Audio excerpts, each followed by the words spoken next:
What are smart cities and how do cities of the future will look like? Which countries will have smart cities than others? Do you see that Europe, Americas will have more smarter cities, or will the new developing economies like India and China will dominate this segment? Please share how technology is enabling these smart cities to be developed more rapidly. Yeah. Well, we are an urban planet. More humans Right. live in cities than anywhere else. About 2 to 3 million people move into cities every week.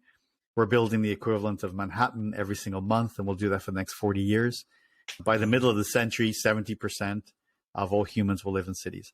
Our future belongs to cities. The future of humanity is an urban species.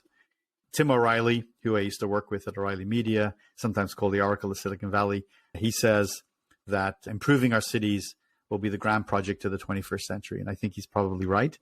So how do we ensure that more people have access to clean water, that we have more clean energy, clean and abundant energy, that there's more inclusion, that more people have opportunity, that the air is clean, and we have a more fair society? How do we go about achieving these things?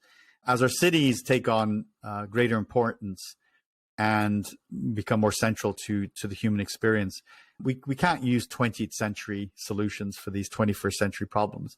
So we have to change the game. We have to think differently. We have to apply new ideas and new technologies. And that's really what we mean at the heart of smarter and more sustainable communities is thinking differently and applying technology in completely new ways, having an innovation mindset. And so many communities around the world, from Dubai to Delhi, to Melbourne, to New York City, Miami, Moscow, and Helsinki and beyond, they think deeply about this and they implement solutions that are connecting more and more people to their digital infrastructure, creating more services that are digital in nature, deploying sensors so we can detect the quality of air, using technology to reduce congestion, traffic congestion, and on and on. The list actually of things we're doing, is in the tens of thousands of different ideas. Digitalization is a core part of that, moving the analog services of cities to digital platforms. I think you and I and anyone else can have empathy for the experiences we've had where we had to fill out some paperwork, we had to go to a government building, we had to talk to people. It's all very bureaucratic and often inefficient and costs money, and we can do that better. We can do a lot more self-service. So smart cities are all about building better cities with a higher quality of life for more people. And it's going to depend. What we do in each city depends on each city. Depends on culture, depends on available financing, it depends on the topography of the community and so many other things. Leadership is obviously really key to making any type of positive change. Around the world, you have definitely some big outliers, Singapore, Helsinki, Abu Dhabi, Dubai. You see a few cities here in the US, even San Francisco. Miami is starting to emerge as a smart city powerhouse. Dublin in Ireland. There are, a few hundred cities now that are showing how things can be done differently. They are making their smarter and more sustainable activities a core part of their city strategy. We're seeing results. We're seeing economic development. We're seeing a reduction in greenhouse gas emissions through our sustainability initiatives that are driven by our smart city strategies.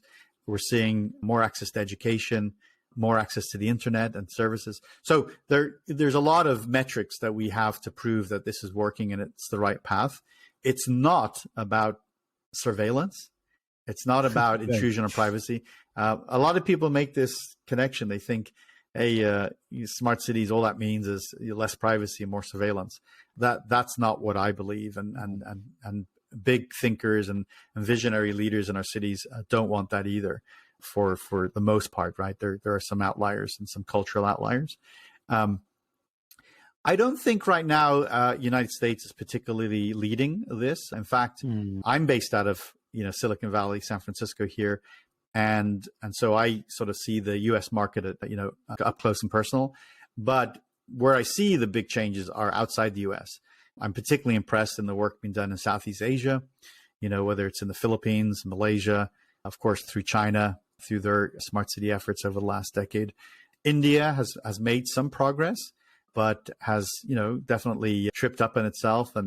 And the extent of the challenges in Indian cities is so great that, prioritizing some of this work has certainly fallen behind, and the financing has been a challenge. But the vision for India to have a country of highly efficient, smart, and sustainable cities is very much a priority for the communities and the states and the federal government of India. And that's been my own observation, and research has demonstrated that. Where, the leading smart cities emerge in the years ahead is to be seen. I'm very impressed with the work being done in the Gulf states, from the United Arab Emirates across Saudi Arabia, Kuwait and Bahrain and beyond. Again, China, Southeast Asia, a variety of places in Europe. Australia has really emerged as a powerhouse for thinking differently. Melbourne always is in the top 10 of the considered to be of the smartest cities in the world. Sydney is doing their good work. Places like Brisbane, who maybe we don't necessarily think of as one of the leading cities of the world, they're doing great work as it relates to changing the game. So it's a very active, it's a growing space, worth, by the way, by 2025, about $2.4 trillion of opportunity. By the end of the decade, by 2030, smart cities will create about $20 trillion worth of new economic value. So yeah, it's a fantastic area. And this is the area that I spend a lot of my life in. This is where I really spend a lot of my energy and my time helping cities and leaders all around the world try to progress with their smart city strategy. I also have read that I think in Spain, Barcelona, they have built something like this, that if you're closer to the downtown, like in a place which is the center of the city, there is a region where you cannot just drive cars. It's not allowed anymore. So to reduce carbon emissions and to provide better, availability to the cyclists and to people who are, walking. So that's just fantastic. And the way it is planned, it never, brings any traffic jam or any problems in the city. So you're right. I mean, it's just amazing what the concept of smart cities is. But if I can play a little devil's advocate here, imagine you've written the great book, Smart Cities. I love it. I'm still reading it and it's amazing. But let's imagine you have a very, very pessimist reader. The trollers? Yes, that's the one. Fantastic. Yes. Imagine a troll who would not like, yes, the kids one as well. That's amazing. That's a great book as well. I will buy it for my kids too. So my point was, let's imagine a pessimist drop into the comment section in Amazon or, somewhere on your book. And he would say, why smart cities? Why do we even need it? I mean, why do we go away from the agricultural towns, and why not build it then there only, all the tech that is needed, all the modernization that is needed? Why make it as a concrete jungle? Just thinking in that perspective. So how would you answer that?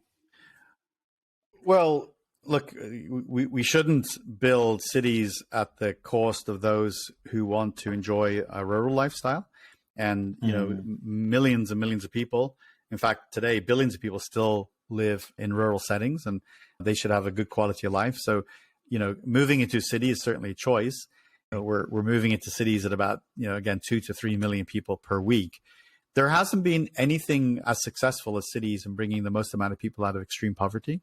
Cities have succeeded in, providing the most amount of healthcare for the most amount of people, and access to education, to entertainment, to economic opportunities. Cities have been remarkably successful in being able to elevate the human experience for more and more people. So, people are making that choice. If you don't care for cities, certainly you don't need to live in one. No one forces you, I think, in most places to live in a city. So, during COVID, we definitely saw some people decide to move to other areas, to rural towns and cities around the United States, for example, because we were working from home. So the need to be in a city wasn't as pressing. You didn't have to be near your job. That said, The momentum shows, that we're going to continue to urbanize. Cities are going to continue to grow. By the middle of the century, 70% of all humans will live in a city. By the end of the century, it's going to be closer to 80%, probably more. We are an urban species, and this is an urban planet, and that's just a fact.